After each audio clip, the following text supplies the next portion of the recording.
I'm back, bitches. Yeah, welcome back to the Ghosty Girls podcast. I'm Christina. I'm Alicia. It's not just the ghosty girl this week. Yeah, she's back. I'm back. Sorry. I had a... Would you like to talk about it? No. No, thank you. No, I might as well tell everybody because I'm an open damn book. I may or may not have accidentally overdosed on my GLP-1. Oh, shit. And sent myself into a mental and physical spiral to the point where I had to lay in bed all day on Friday. She had a mental breakdown. I'm not even kidding.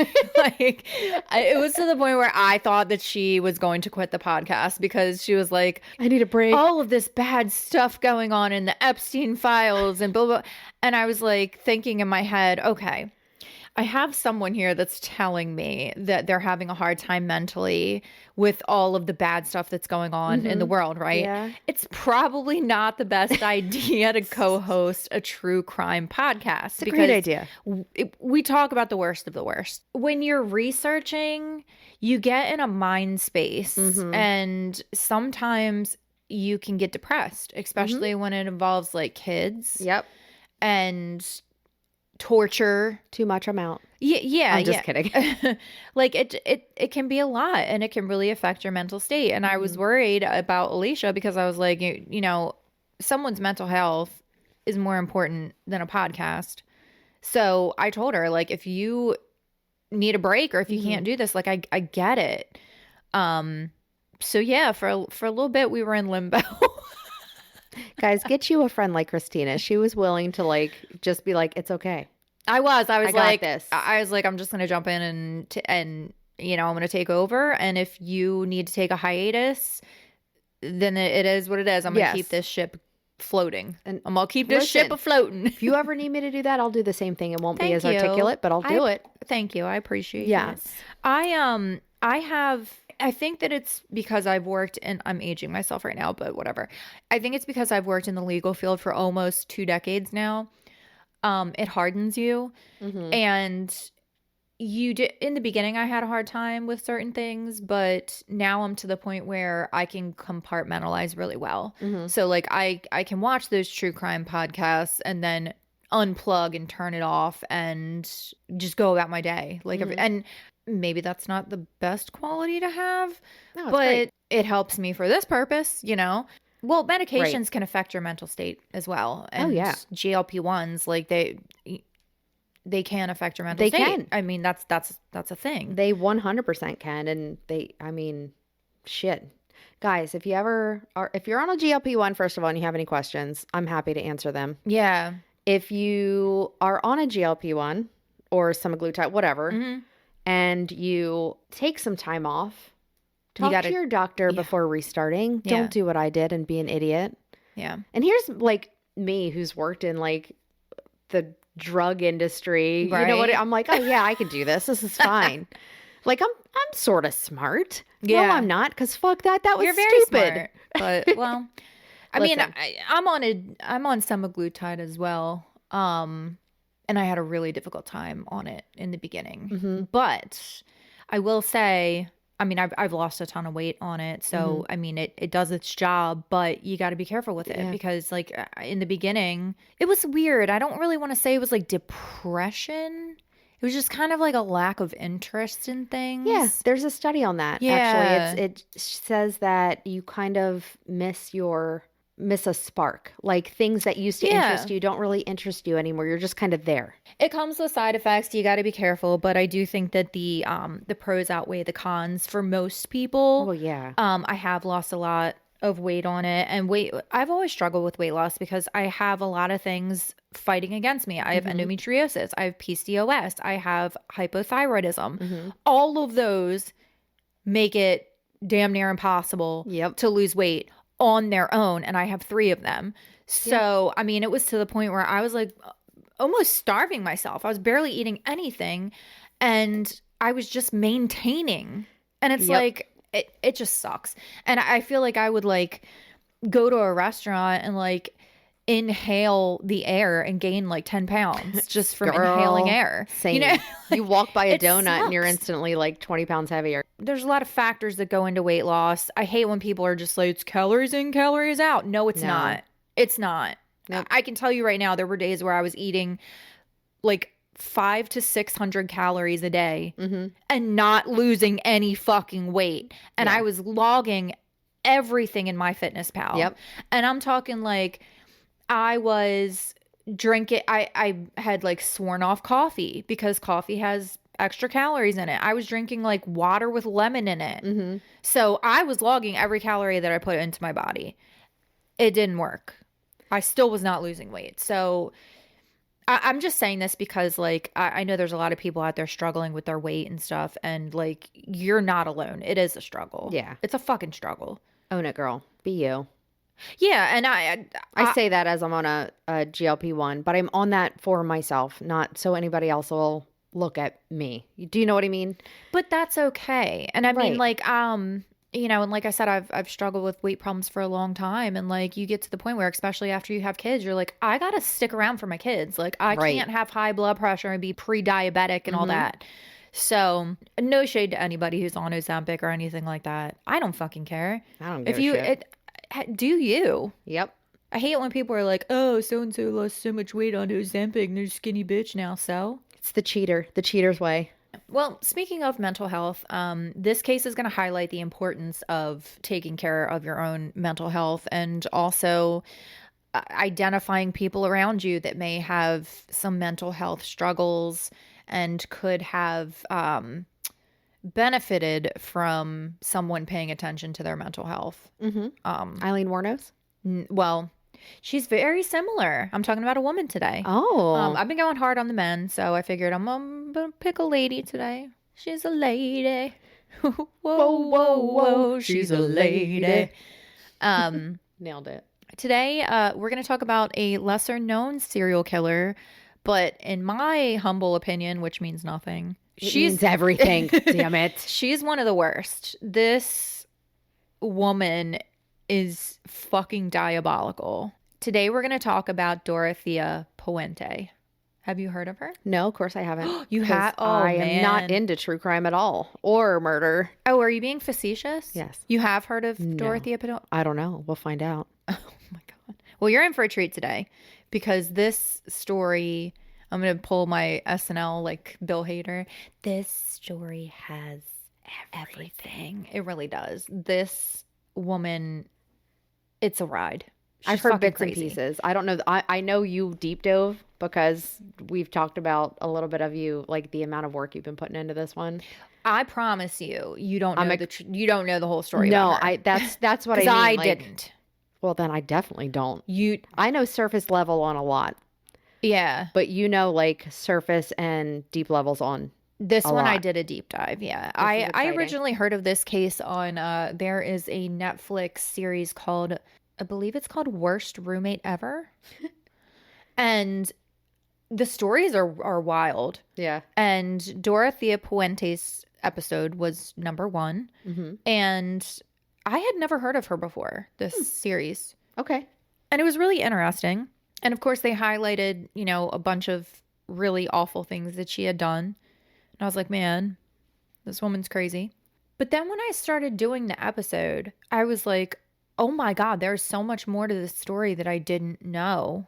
She did a lot of really bad things. Oh, great. Yeah. Let's talk about it. Yeah, let's talk about her. Dorothea Helen Gray was born on January 9th, 1929 in Redlands, California. Hopefully I said, is it Redlands or Redlands? Redlands? Either way. To parents Jesse James and Trudy May. Jesse James and Trudy May had a total of 7 children, with Dorothea being the 6th child. In her adult years, Dorothea would later claim to be the youngest of 18 children, but in the words of my man, Maury Povich, the lie detector test determined that that is a lie. And that's going to be a running theme throughout this series. Like Dorothea Puente, she is a straight up pathological liar. Great. She will lie about anything and everything. She would lie to get people to like her. She would lie to get ahead in life. She would lie to get sympathy out of people. She would lie to get money out of people. I mean, she would lie for no other reason than the fact that the day ended in Y. Okay? She loved to fucking lie. The sky is purple today. I'm a lie. Dorothea Puente, in the words of Janice Ian in the cinematic masterpiece Mean Girls, was a dirty little liar. Dirty little liar. You're a dirty little liar. And you'll see, she really is a dirty little liar. Can we just pause a second? Yeah. And that movie is so great. Oh, yeah. I know we've classic. talked about it before. It's just so great. It's one of those, it's like Step Brothers, where it's one of those movies where you can just, there's quotes for days. 4 days. You're right. The entire movie is quotable. It's just, it's great. I still I'm not a regular mom. I'm a cool mom. Yeah. Please stop talking. If you know, you know. You know. She's not being a bitch this time. It's a quote. Yeah. As shitty as it was of Dorothea, you can't really blame her for turning out the way she did, because her childhood was horrific. It was awful, as we see in the case of nearly all serial killers and violent criminals that we talk about. Dorothea's father was a World War I veteran who was permanently injured from a mustard gas attack, and he was never the same after coming back from the war, physically or mentally. Jesse not only suffered from the debilitating physical effects of what he endured during World War I, but he also struggled with severe mental health issues, which is totally understandable given the fact that mental health wasn't really a thing back in the 1920s and the 1930s.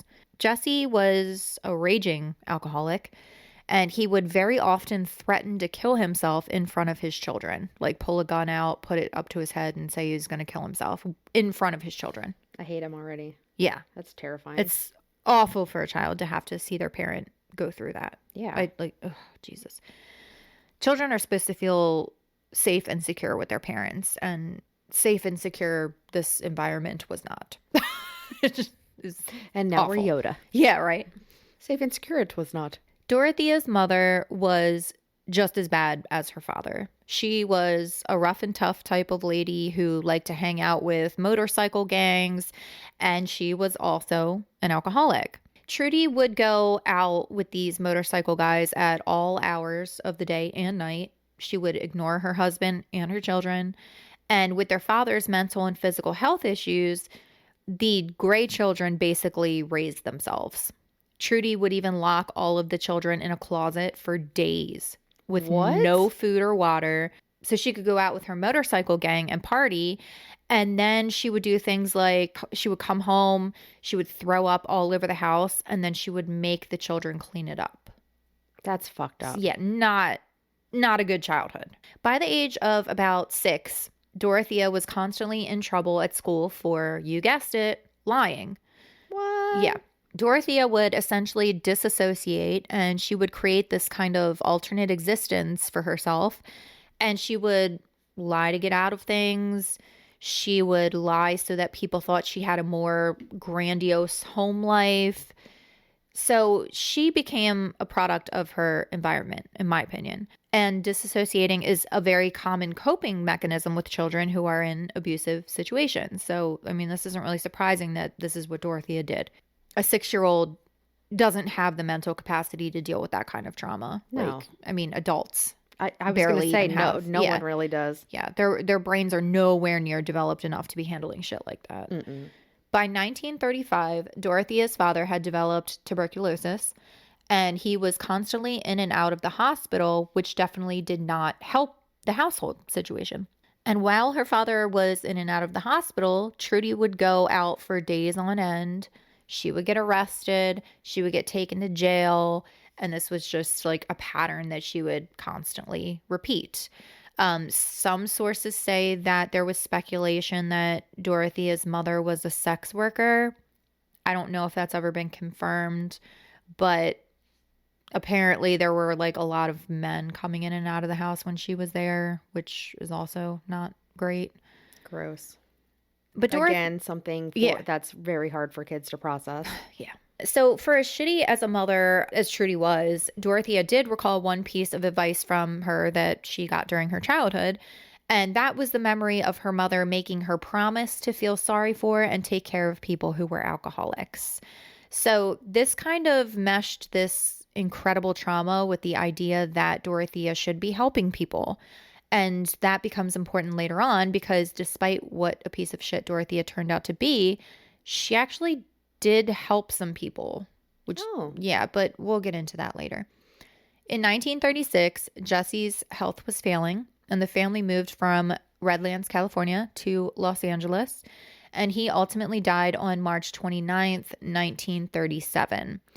Trudy decided to pack up the children and move again to San Dimas, California. Don't come at us. Yeah, please don't. We're on the East Coast. But despite the promise of a new beginning, it was same year, same you, because Trudy definitely did not clean up her act.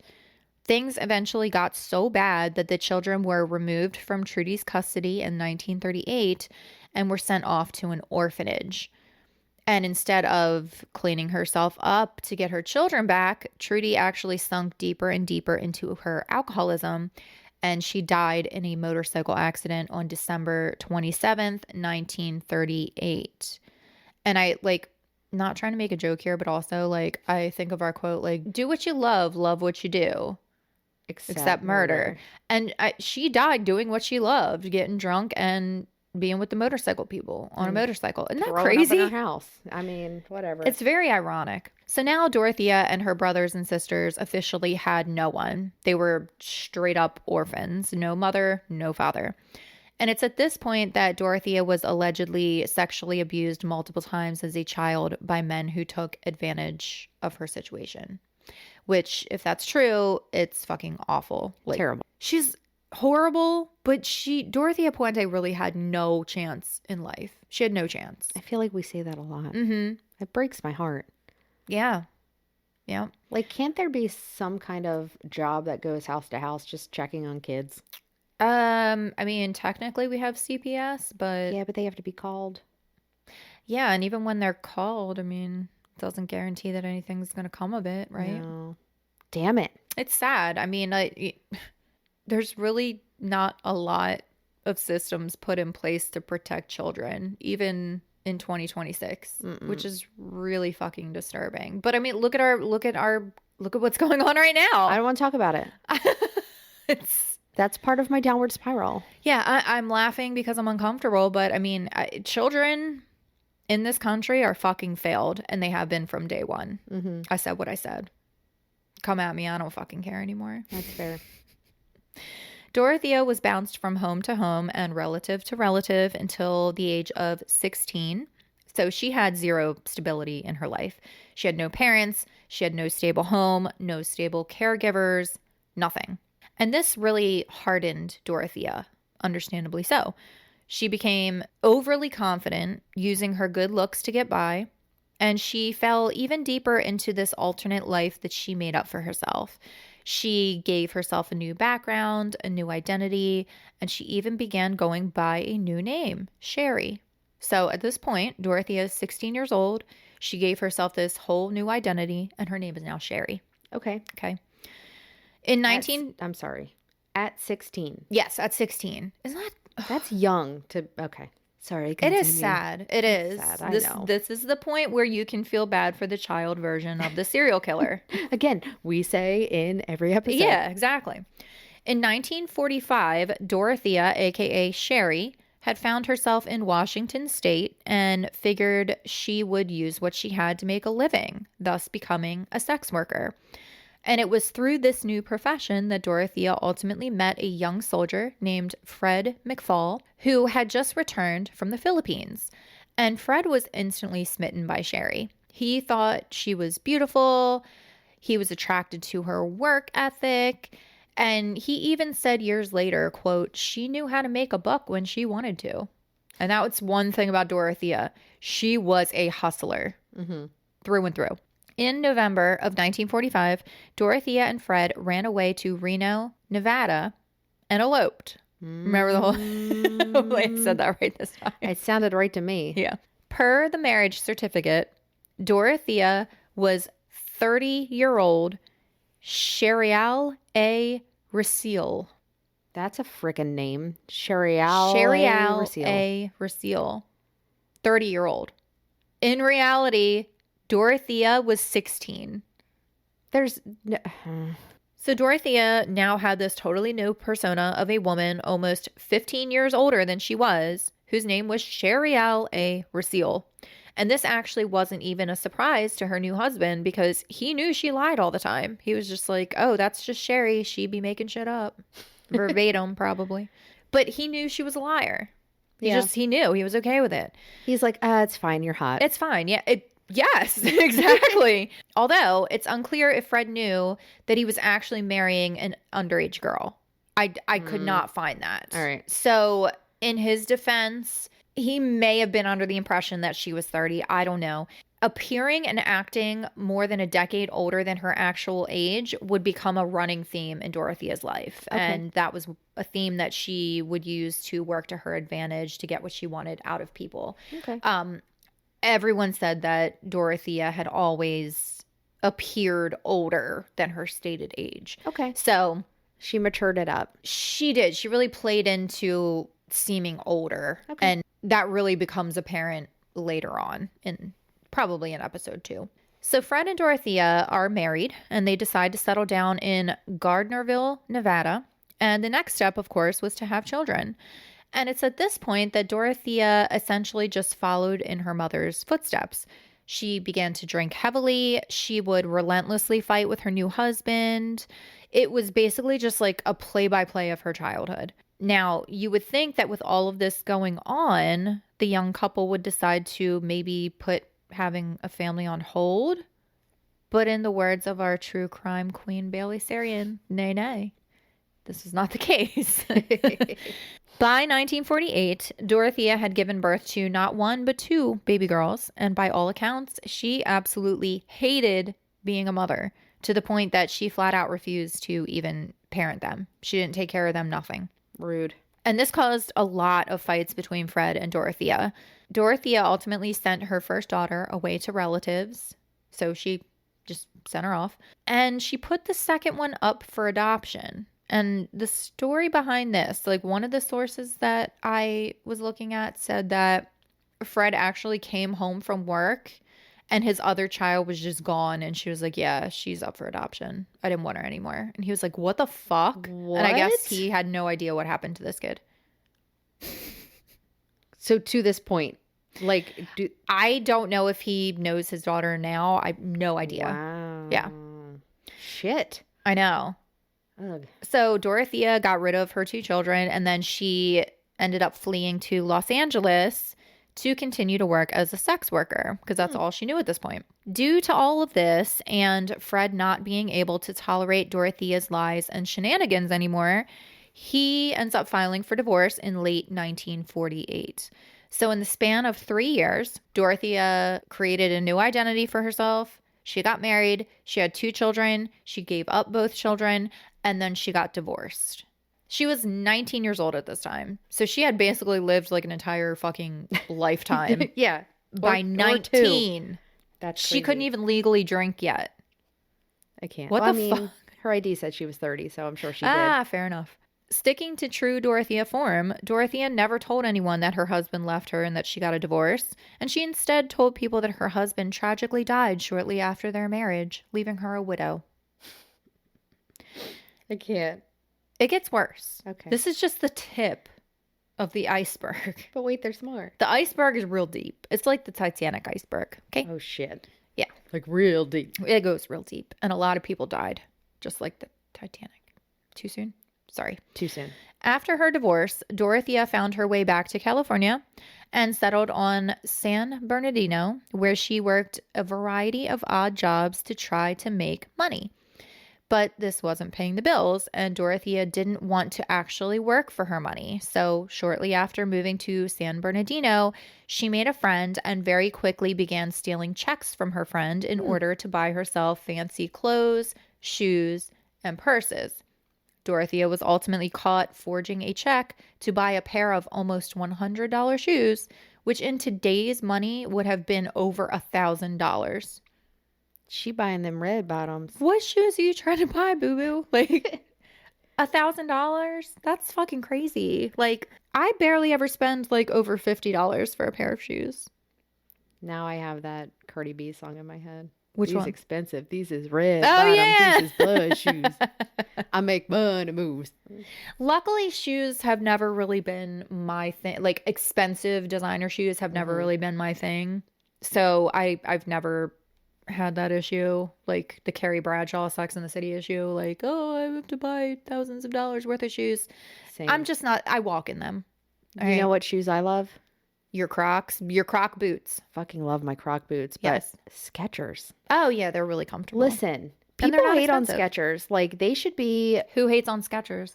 I don't know. If like, you do, you're an asshole. yeah, fuck you. Skechers are great. Sponsor They're us. really comfortable, and they have the memory foam. They have the listen to how old I am. They have the non-tie slip-in sneakers.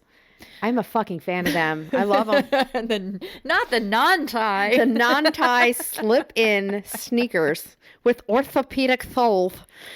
I have a feeling that Dorothea was not purchasing memory foam Skechers. Something tells me that she was buying, I don't know, what was popular back in the 40s? Tanned leather. Maybe. I don't fucking know. I don't know. So Dorothea gets caught, she's arrested, and she's seen by a psychologist in jail to determine her mental competence after suspicions regarding her erratic behavior came to the surface from people who knew Dorothea. So people were like, something ain't right with this girl. Yeah. Not much information is known regarding a diagnosis at this point, but the psychologist did say that Dorothea was someone who would perform crimes of opportunity in order to get what she wanted, and that she also had a taste for the finer things and that she liked to shop. Not mad just at not it. on her own dime. Yeah. Just- I mean, yeah. same? I can't really blame her. Same? I mean, I'm not going to steal it, No. but I mean, I hate to say this, but it's kind of sad because she never had anything in life. Yeah. She was never just given anything. I don't know. It's okay to feel bad for the broke ass version. At this point, she hadn't I'm just like kidding. physically hurt anyone or killed anyone that I know of. So, She just gave up her kids, divorced her husband at 19, and stole a bunch of checks. I mean, yeah, that's petty pretty shitty. crimes. Never mind. Petty That's- crimes. Yeah, she's a piece of shit. Fuck her. Dorothea ultimately pleaded guilty and received 1 year in the county jail, for which she ended up serving just 4 months. After her release from jail, Dorothea lied to her probation officer, telling him that she would be living in San Francisco. And then she went completely rogue. And even her own family lost track of her, saying that they actually thought that she had died. Oh, shit. Yeah. And knowing Dorothea, I don't think her family probably really cared. Oh, it doesn't sound like Yeah. it. Like, they were probably like, you mean Sherry? good riddance, Deuces.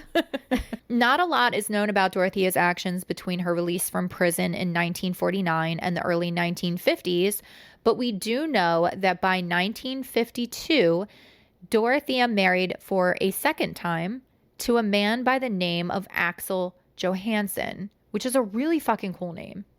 I'm sorry, Axel Johansson. That's a cool name. That's a great name. Yeah. She even had another brand new name and persona for herself. This time, she was a Muslim woman named Taya Singuala Navarda. I don't know if I'm saying that right, and I don't really care because it was a fake name anyway.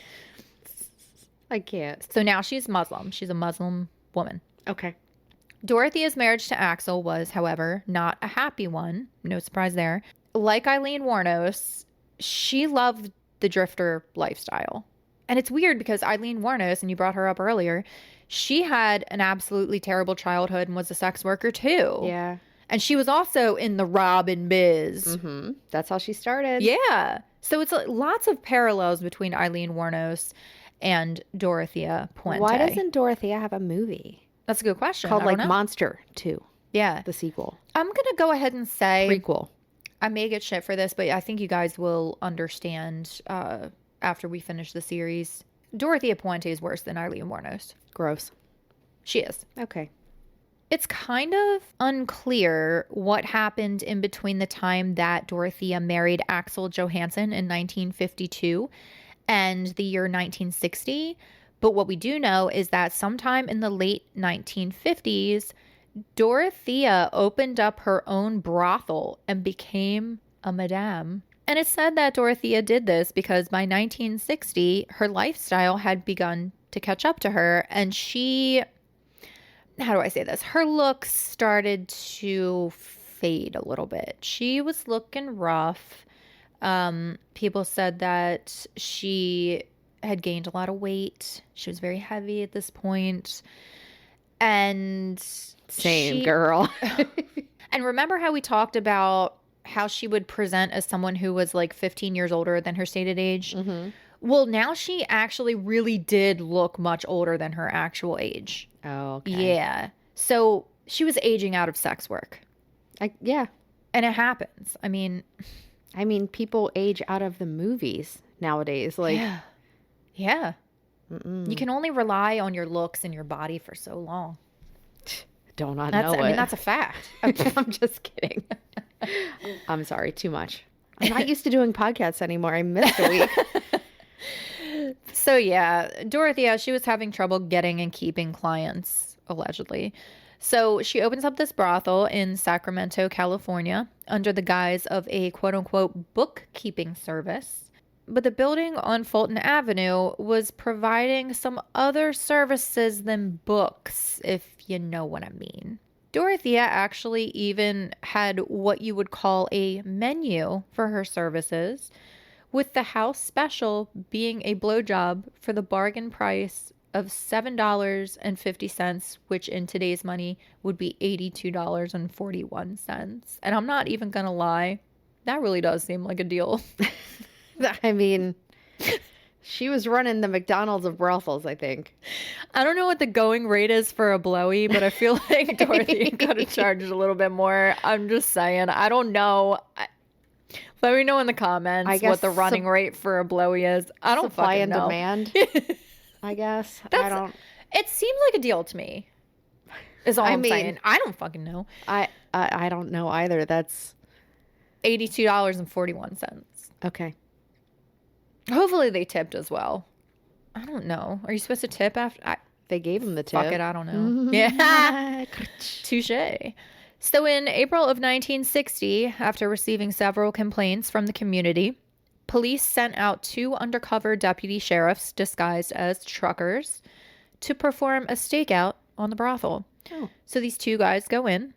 Dorothea comes to the door. She introduces herself as Taya Johansson. So now she's got another name. Mm-hmm. And she tells the men that her and her associate would be happy to conduct business with these fine gentlemen. But since there was only one bed there, they would have to take turns. But don't worry, you can get a cup of coffee while you wait in the waiting room. Was that also $7? No, I think the coffee was complimentary. It's like a continental breakfast, if you will. Tits and grits. Oh, yeah. Jack, that's a missed opportunity. So I can't claim that I made that up. Jack actually, when he was in, this was a long time ago. So him and we tell each other everything. Yeah. Right? So, and I don't care if you go to a strip club, whatever. Yeah. See some titties, whatevs.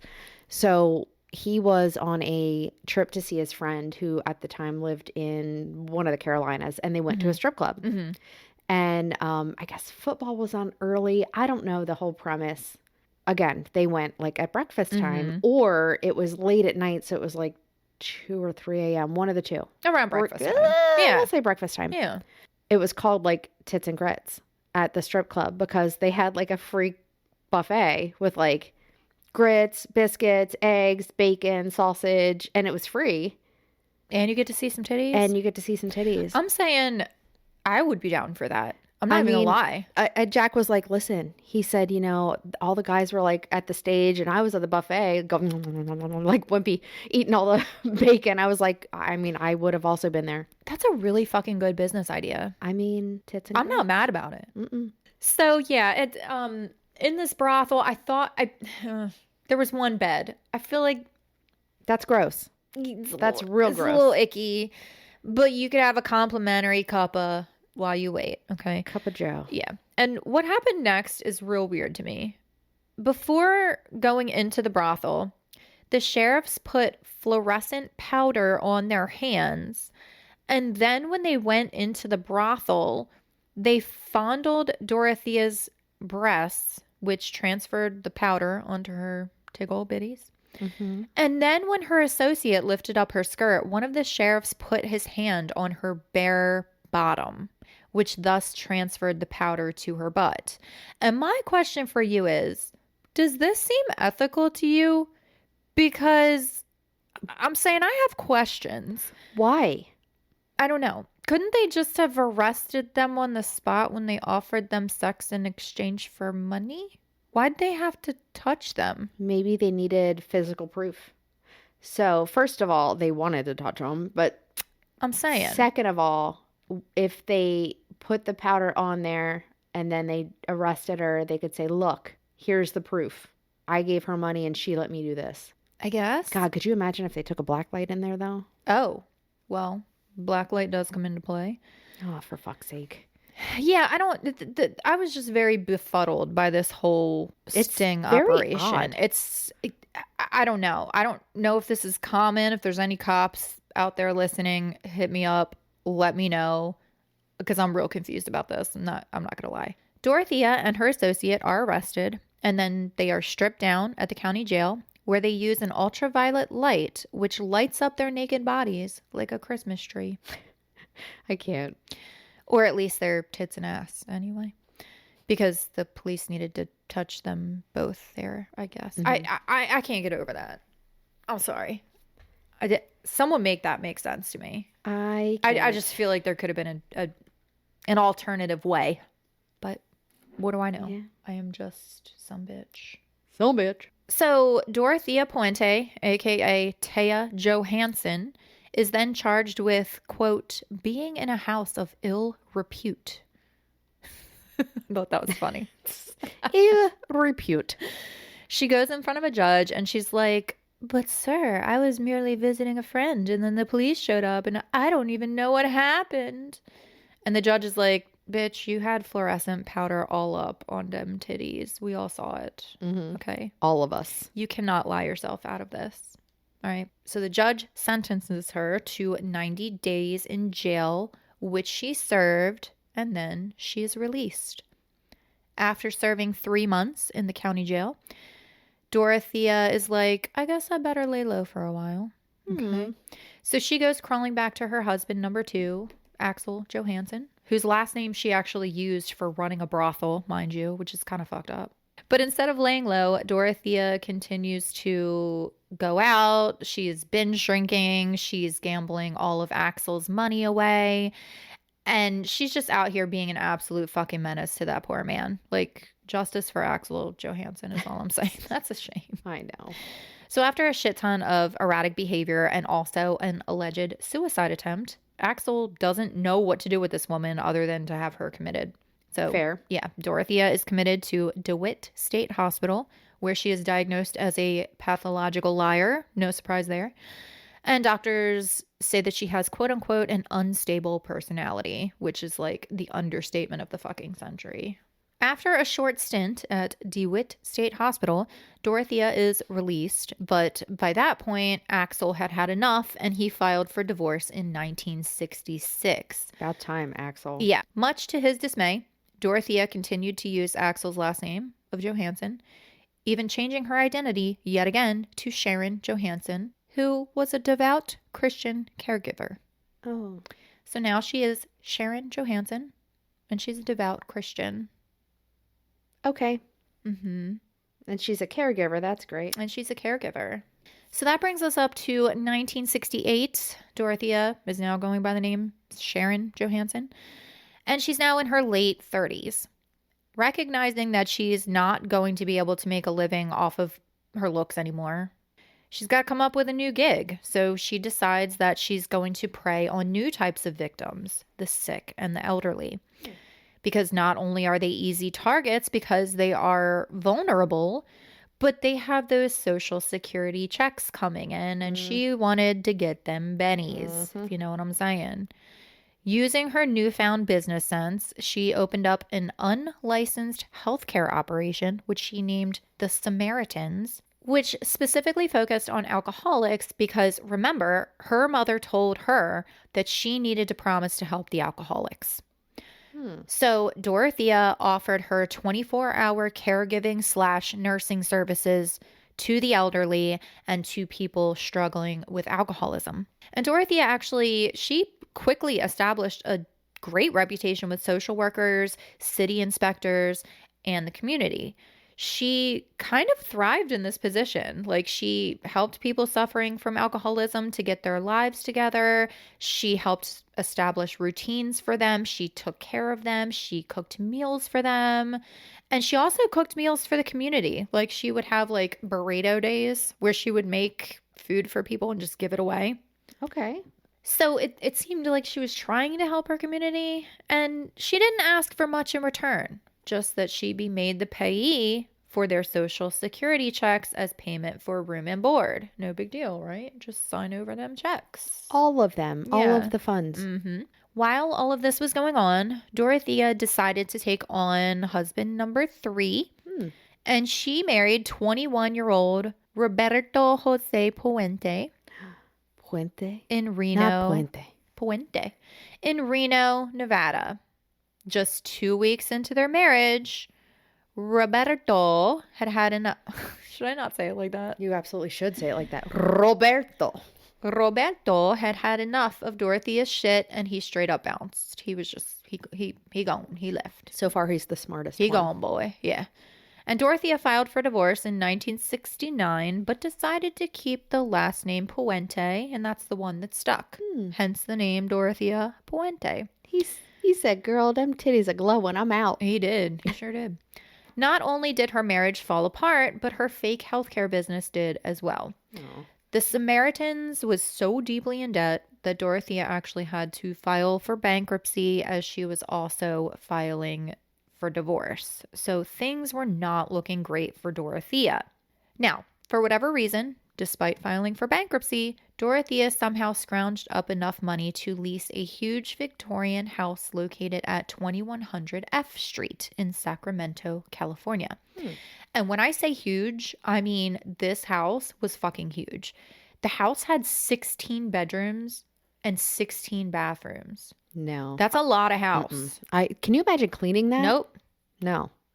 So Dorothea figured that this layout was perfect to house boarders, aka elderly people, and people who were also struggling from addiction. She also opened up the house to any other kind of vulnerable people that she knew she could scam. And of course, she had all of these people sign over their social security checks to her for their room and board.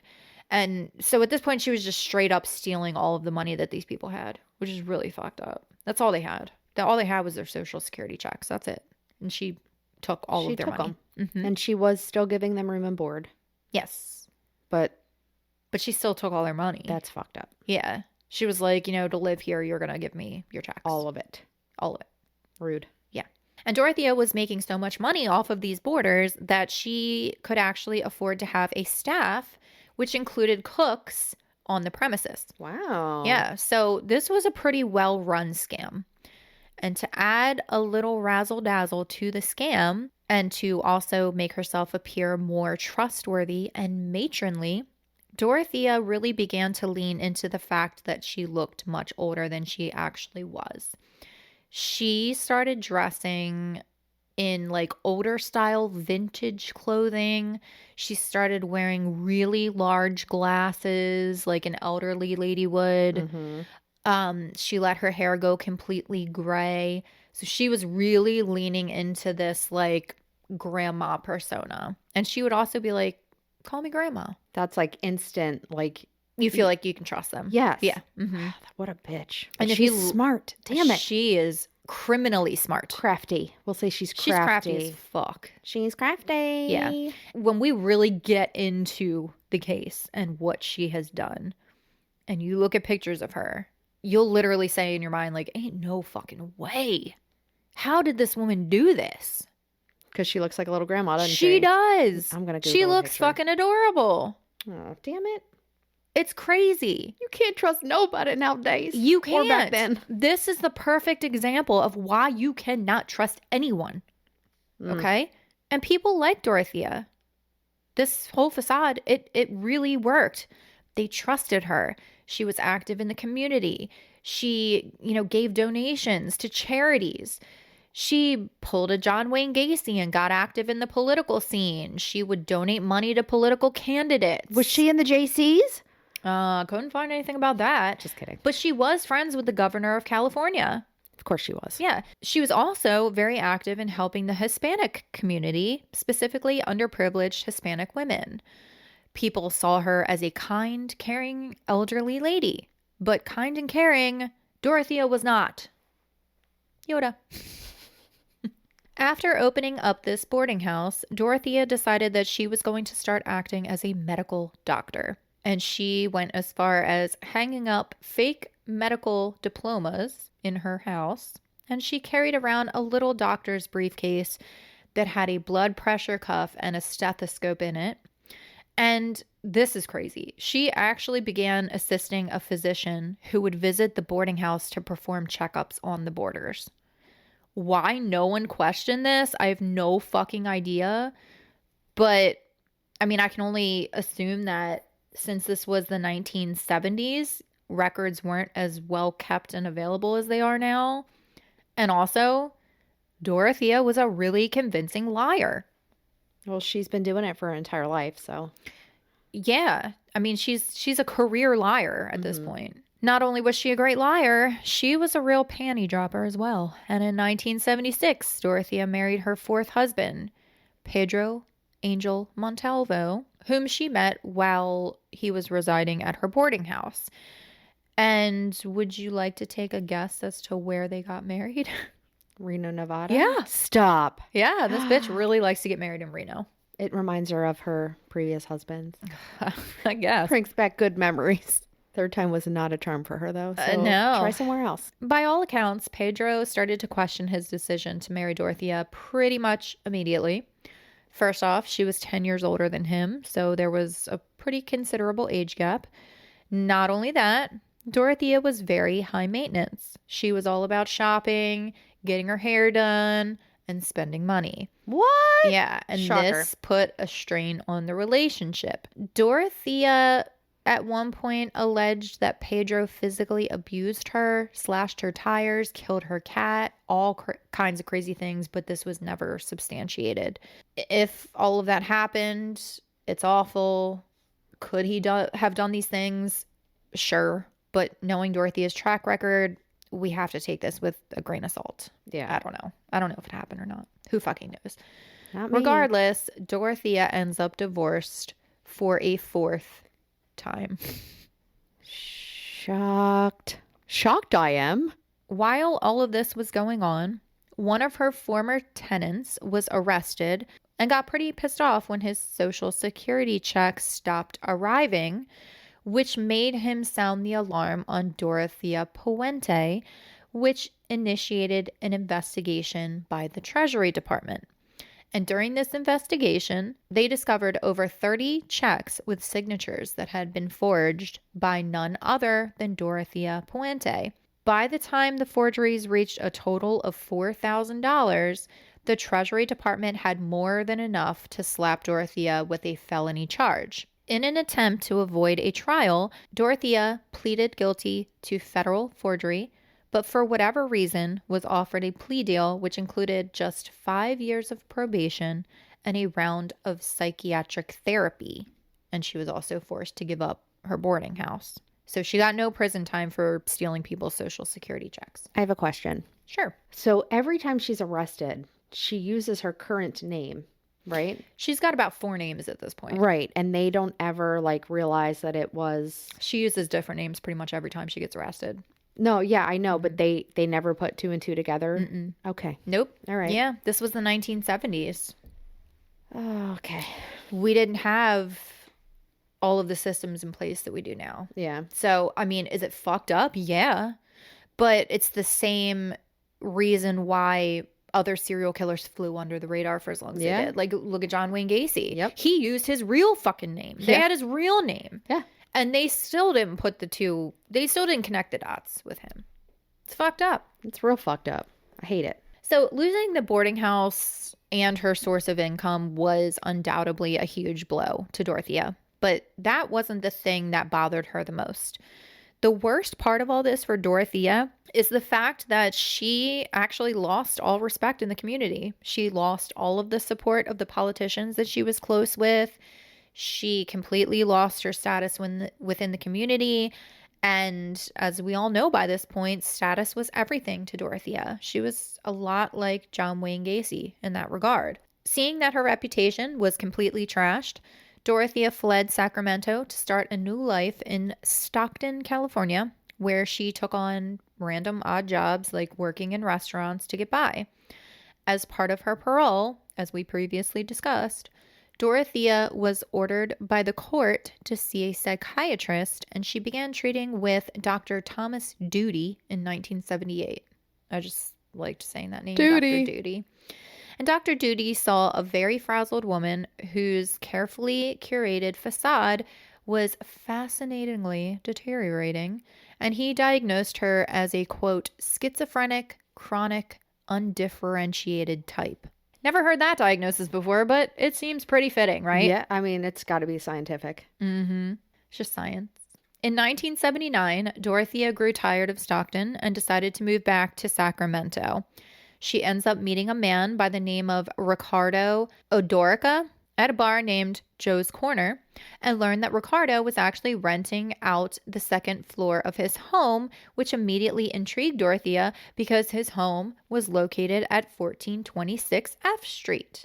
And this was the same street that her boarding house had been on. Oh. She really liked F Street in Sacramento. And Reno, Nevada. Yeah, yep. God bless. Yep. So without even seeing the space, Dorothea was immediately like, I'll take it. I love F Street. Sign me the fuck up. So she moves into the second floor of the home for $200 a month. Dorothea and the family quickly became very close. Ricardo was married and he had 2 daughters. Dorothea would babysit the 2 girls. She would have dinner with them. She would spend holidays with them. She was like part of their family. But as she was playing house, Dorothea was living a double life, working as an in-home nurse for a private healthcare business, and she was being sent out to the homes of sick and elderly patients because, remember, she's a nurse, right? She is. Or She's a got a doctor. stethoscope. Yeah, we don't fucking know. She's got a blood pressure cuff. Okay? She's something. So Dorothea was able to fly under the radar for a bit until one of her patients, a woman in her 70s named Esther Busby, started randomly having bouts of illness that required her to be hospitalized. And it was like clockwork. Esther would get sick. She would be hospitalized. She would get better. She would be sent back home to her in-home nurse, Dorothea, and then she would get deathly ill again and would have to be hospitalized. So with this pattern, and also the fact that Esther would magically get sick right after a hospital visit from Dorothea, Adult Protective Services began to look into this Dorothea Montalvo woman, whom they knew nothing about.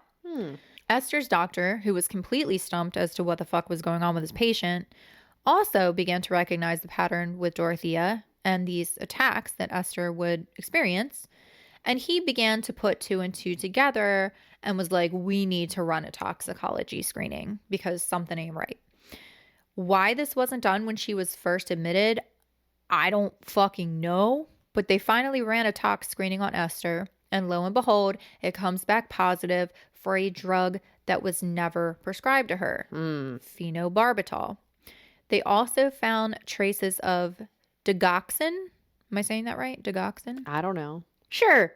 Which was a drug that had been prescribed to none other than Dorothea Montalvo. Weird, right?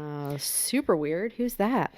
Meanwhile, Esther's doctor is told by her family that Dorothea has been calling them and asking them for money for Esther's treatment because Esther was dying of cancer. So not only is she poisoning this poor woman to get her money, but she's also trying to swindle this woman's family as well. That's fucked up. It is. If you don't hate Dorothea by this point, now is the safe time to do so. You're officially allowed to. You're welcome. Now, and this is baffling to me, Charges were never pressed against Dorothea. She was just fired. She was reported to the police, but they decided that they would just keep an eye on Dorothea because apparently these were only suspicions and could not be proven.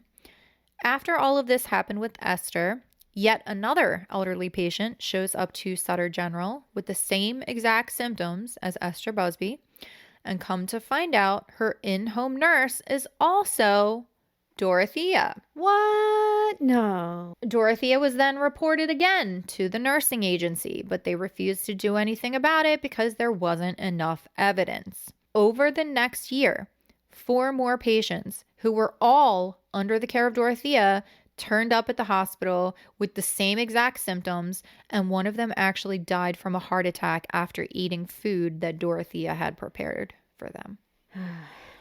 By this time, Dorothea was officially on the police's radar, and they were monitoring the situation as they had a plethora of complaints and reports about Dorothea. And one of these complaints was from a man named Malcolm Mackenzie. On the night of January 16th, 1982, 74-year-old Malcolm Mackenzie was enjoying a drink at the Zebra Club, which sounds fun. The Zebra Club.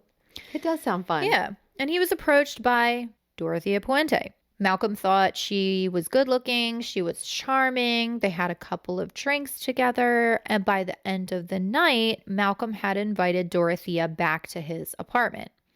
Soon after reaching the apartment, Malcolm began to feel really strange, and he ended up lying down on the couch. As he lay there, all of his limbs slowly started to become paralyzed. And this is so fucked up. Like, I hate this. His body is paralyzed. He can't move at all, but he was completely conscious and could still see what was going on. No. So he was locked in. Oh, I hate that. Is that not so fucking scary? That's terrifying. I hate that. He was laying there, fully aware of what was going on and couldn't move. Ugh. No. So as he is laying there, unable to move, he's just watching Dorothea go around his house, going through his shit. He watches her load up one of his own suitcases with his cash, his coin collection, his watches, his mother's diamond ring, and then has the audacity to actually go over to his hand, pull a ring off of his finger, and take it. Stop. She then leaves with the suitcase full of his belongings while he's just laying on the couch completely paralyzed for an hour. What a bitch. I hate it. Yeah, I have to move on from that because I can't think about that for too long. It gives me anxiety. Yeah. I cannot imagine being locked into my own body and seeing someone going around my house stealing my shit. Well, that's like that sleep paralysis. I know. I mean, I'm very lucky that I have never experienced that, but I know people that have, and I can't imagine. I had it happen to me once. Yeah. And it sucked. I can't. I don't want to think about it.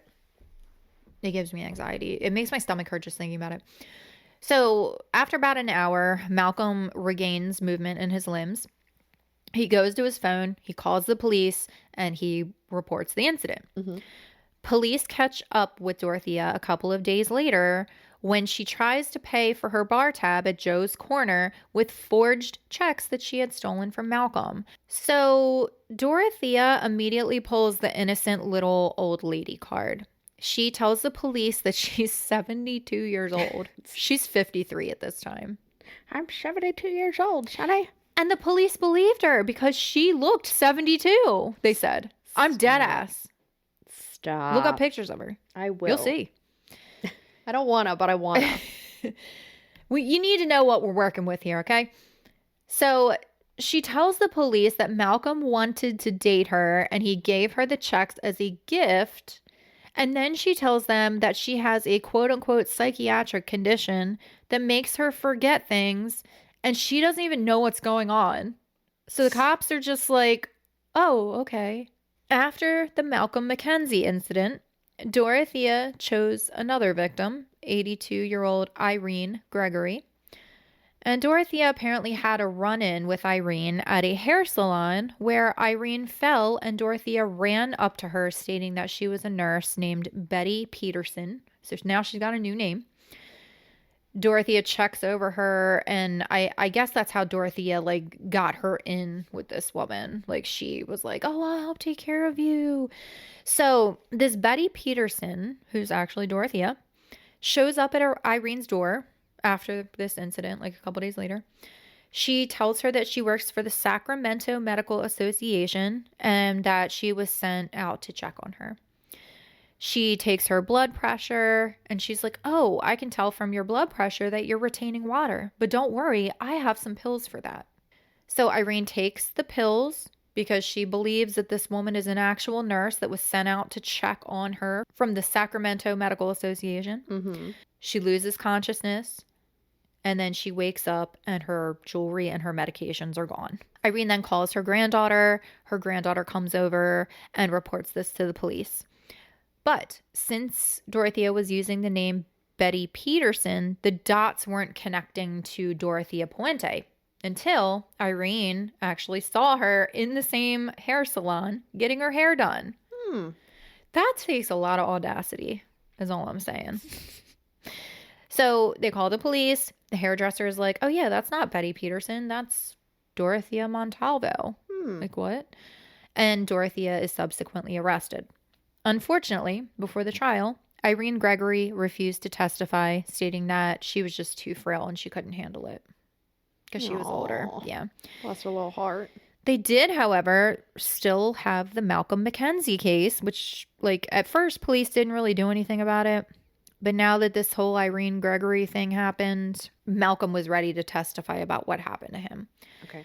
So they have a hearing. Malcolm testifies. The judge decides that she's going to hold Dorothea, and Dorothea is taken to jail in handcuffs. And you would think that she would stay there, right? But no. A couple of days later, Dorothea's lawyer convinces another judge to release Dorothea on her own recognizance, and Dorothea is released, allowing her the opportunity to take the life of a woman whom she called her friend. And that is where we're going to leave off for this week. Damn it. We're going to pick back up next week with the murder of 61-year-old Ruth Monroe, who was one of the many casualties of Dorothea Puente. And like I said earlier, this is just the tip of the iceberg. You have not seen anything yet, I promise you. It gets so much worse. This episode was just laying the groundwork. The next one is going to get all into it. Yay. Yeah. Not sure if this is going to be a 2 or 3-parter. I'm trying to figure out if I don't know. I don't want to make the second one so long that it's like an hour and a half. Like, that's just... Let's do 3. Yeah, people don't have the attention span for that. I don't have the attention span for that. So let's just be safe and make it 3. I can break down the whole story for you guys and do it justice. So, yeah. I love it. Crazy story, man. Yeah. And it just gets crazier. I'm here for it. I'm back, baby. Yay. We missed you. For now. You know, it's... Oh my I'm God. kidding. I'm kidding. Don't do that to me. Too soon. You know what's funny is that more than one person reached out to me and said that they actually fell asleep during my solo episode. And at first I was like, "Oh my God, it was that boring." But they were like, "No, your voice was so soothing." Yeah. I don't think it is. I think my voice is very abrasive. It's not. But It's thanks. That makes me feel good that I put y'all to sleep. You should do your own little... Sorry. Fuck was that? I hit the table. You should do your own side little podcast where you just... For what? Talk and tell people nighttime stories and play ocean music in the background. What if I did ASMR? I could do that with you. ASMR. Wait. Nailed it. Good night. Starbucks ASMR. Also, Starbucks sponsor us. Thank you. Goodbye. K-pop Demon Hunter ASMR. Gonna be golden. Now that it's here, we can talk about it. We have our first ambassadorship. I guess that's what you call it. I don't fucking know. I'm so excited. And I get to eat snacks. Hold on, I'll be back. Oh, she's gonna go get them. Do we need a bowl or are we just gonna pass back and forth? I figure we could just like spoon it out. Do you want to stop this and record this separately, and we can use it multiple? Welcome. I have no rhythm. Sorry, I'm white.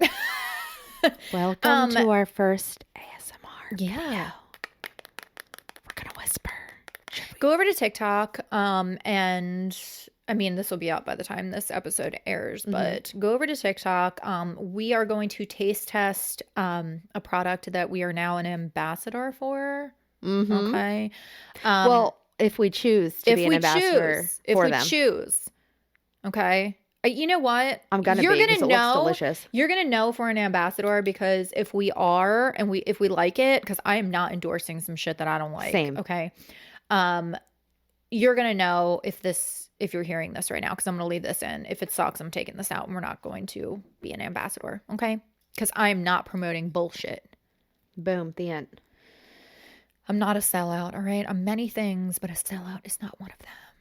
It makes me think of Wayne's World. Remember when Garth was like, so it's like some people just do things for money, and that's just really sad. And then Wayne's like, I don't want to talk about it. I have a headache. Here, take some Nuprin. Little, yellow. Anywho, we'll see you guys next Tuesday for part 2 of Dorothea Puente. Don't be one. Yeah, bye. Bye. Give me a snack. Go over to TikTok and watch us try this dough. Okay, bye.